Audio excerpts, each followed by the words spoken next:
சென்னை மற்றும் பல்வேறு நகரங்களில் பழைய பொருட்களை தீயிட்டு கொளுத்தி போகி திருநாள் கொண்டாடப்பட்டு வருகிறது. ஆண்டுதோறும் தைப்பொங்கலுக்கு முந்தைய நாள் போகி திருநாளாக கொண்டாடப்படுகிறது. உழவு தொழிலுக்கு முதன்மையான சூரியனுக்கு நன்றி தெரிவித்து பொங்கல் திருநாள் கொண்டாடப்படுகிறது.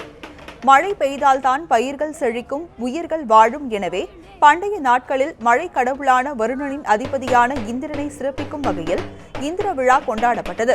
இக்காலத்தில் பழைய பொருட்களை கழித்துவிட்டு புதிய பொருட்களை பயன்படுத்த வேண்டும் என்பதற்காக போகி பண்டிகை கொண்டாடப்படுகிறது. இதையொட்டி சென்னை மாநகரின் பல்வேறு பகுதிகளில் பொதுமக்கள் பழைய பொருட்களை தீயிட்டு கொளுத்தியும் போகி மேளம் அடித்தும் கொண்டாடினர்.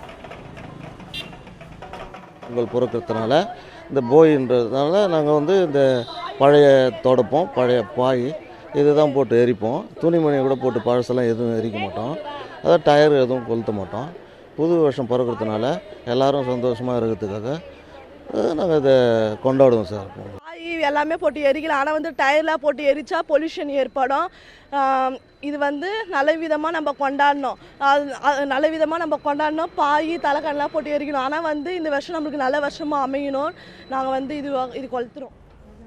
போகி பண்டிகைக்கு காற்று மாசுபடாமல் இருக்க டயர்கள், பிளாஸ்டிக் பொருட்களை தீ வைத்து கொளுத்தக்கூடாது என்று மாசு கட்டுப்பாட்டு வாரியம் தெரிவித்துள்ளது குறிப்பிடத்தக்கது.